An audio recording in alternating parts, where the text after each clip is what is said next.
অধ্যাপক শামীম, আপনার কাছে একটু জানতে চাইবো যে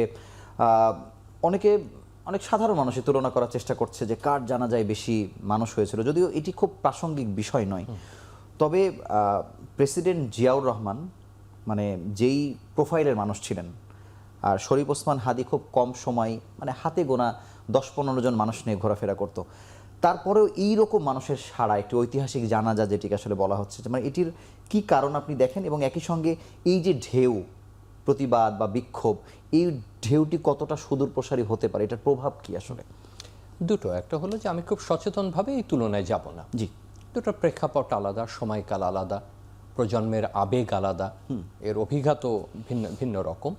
কিন্তু যেটা আজকে আপনি যে প্রসঙ্গ তুললেন, আমার কাছে সবচেয়ে বড় দেখবার বা পর্যবেক্ষণের জায়গাটা হলো মানুষের অন্তর্ভুক্তি, মানুষের যে যে এনগেজমেন্ট এবং মানুষের যে স্বতঃস্ফূর্ততা, যে যেখানে যে কোনো অপমৃত্যুই আমাদের অপরাধী করে।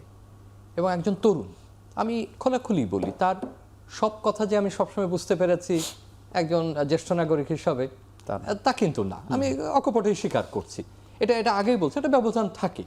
যে ভাষায় তিনি কথা বলছেন হয়তো আমার অভিব্যক্তিটা ওরকম না, আবার তার সব অভিব্যক্তি যে আমার খুব স্বতঃস্ফূর্তভাবে পছন্দ হয়েছে তা না। তার কারণ আমি হয়তো একটা পুরনো রীতিতে, একটা মধ্য প্রজন্মের মানুষ হিসাবে একভাবে অভ্যস্ত। এই তারুণ্যের প্রকাশ সময় তো পাল্টেছে, তাই না? বাংলাদেশের বয়স 55 বছর। আমি যদি ঠিক আমার প্রজন্মের মতো করে আচরণ, ক্ষোভের বহিঃপ্রকাশ, অনুভূতির বহিঃপ্রকাশকে একরকম মনে করি, কাজ করবে না। কিন্তু এমনকি আমি এটাও একেবারে ক্ষমা প্রার্থনা করেও বলবো যে তার সব মতের সঙ্গেও যে আমি একমত হতে পেরেছি তা না। মানে এটা তো শোনা, কিন্তু তার বয়সী যারা বা যারা আরো তরুণ, তাদের উপরে তার যে যে প্রভাব, সেটা নিঃসন্দেহে আমাদের গভীর মনোযোগ শুধু না, আমাদের অনেকদিন পর্যন্ত সেটা আলোচনা করতে হবে। এবং আপনি যে জানাজার প্রসঙ্গ বলছেন, আমি একেবারেই তুলনায় না গিয়ে বলবো যে এই যে স্বতঃস্ফূর্তভাবে মানুষের সাথে, আমি সারাদিন অনেকের সঙ্গে আলাপ করছি, গাড়িতে, রিক্সায়, যাকে পাচ্ছি, যাচ্ছা উনি যে একটা ওনার যে ইনকিলাব মঞ্চ ছিল, যে প্ল্যাটফর্ম বা রাজনৈতিক যেভাবেই দেখি, সেটা ব্যাপ্তি খুব বড় বলে আমার কাছে মনে হয়নি। কিন্তু এই লক্ষ লক্ষ মানুষ তো এমন না যে সবাই তারা একটা ফর্ম পূরণ করে তার মঞ্চের সদস্য হয়েছিলেন। এই যে মানুষের যে অনুভূতি, মানুষের যে ভালোবাসা, এবং একজন তরুণ এরকম নৃশংসভাবে হত্যাকাণ্ডের শিকার হবেন, এটা যে না মেনে নেওয়ার যে প্রতিবাদ, যে এটা এটা এটা তো এটা লাখের সম্পত্তির মধ্যে কি আমরা আছি নাকি? মানে এটা মগের মূল্য। যে আমি তার কারোর সঙ্গে দ্বিমত পোষণ করতে পারি, তার বক্তব্যের সঙ্গে একমত না হতে পারি, তার কার্যক্রমের সঙ্গে আমি যুক্ত না হতে পারি, কিন্তু তার একটা প্রভাব আছে, তার একটা বিশ্বাস আছে, তার একটা বহিঃপ্রকাশ আছে, এবং সেই বহিঃপ্রকাশের কারণে বা অবস্থানের কারণে আমি তাকে গুপ্ত হত্যা করব বা তাকে টার্গেট কিলিং এর শিকার হতে হবে, এটার প্রভাবটা কতদিন থাকতে পারে? আমি যেভাবে দেখছি, দেখুন একটা কথা আগে শেষের কথাটা আগে বলি, তার এই মৃত্যুকে উপজীব্য করে যে সহিংসতা ছড়ানো হয়েছে, আমি মনে করি এটা তার প্রতি অসম্মান। এই মৃত্যু এবং তার যে ইতিবাচক প্রভাব তরুণদের উপর, কিছুটা হলেও তার সঙ্গে নিশ্চয়ই গণমাধ্যম ধ্বংসের কোনো সম্পর্ক নেই, তার জন্য কোনো নেতার বাড়ি জ্বালানোর কোনো সম্পর্ক নেই, তার সঙ্গে উদীচীর কার্যালয়ে হামলার সম্পর্ক আমি দেখি না, তার সঙ্গে আমাদের ছায়ানটের ভাঙচুরের সম্পর্ক দেখি না।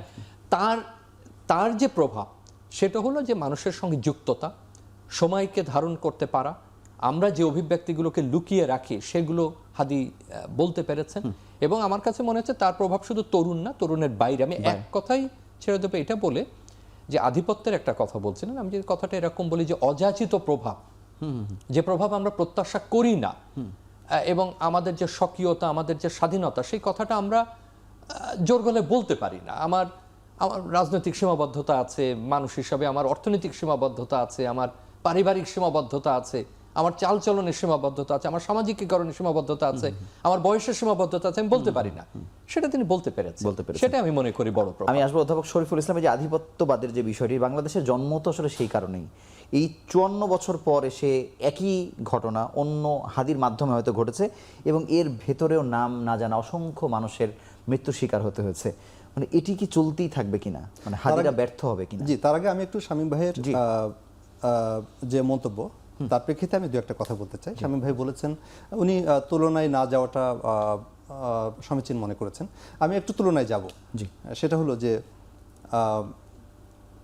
কেন জিয়াউর রহমানের কথা আপনি বলেছেন, আপনি আমাদের জাতীয় কবি কাজী নজরুল ইসলামের কথা বলেছেন, যে আপনার মনে হয়েছে যে সেই সময় এত মানুষ তাদের জানাজায় অংশগ্রহণ করেছিল।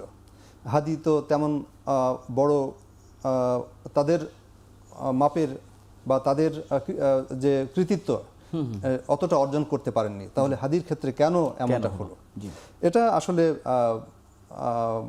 এটা অবশ্যই আলোচনার দাবি রাখে। আমার কাছে মনে হয়েছে কি যে এক্ষেত্রে যে দুইটা ব্যক্তির নাম বললেন, শহীদ প্রেসিডেন্ট জিয়াউর রহমান এবং আমাদের জাতীয় কবি কাজী নজরুল ইসলাম, তাদের সাথে হাদির একটা মৌলিক একটা সাদৃশ্যের জায়গা আছে।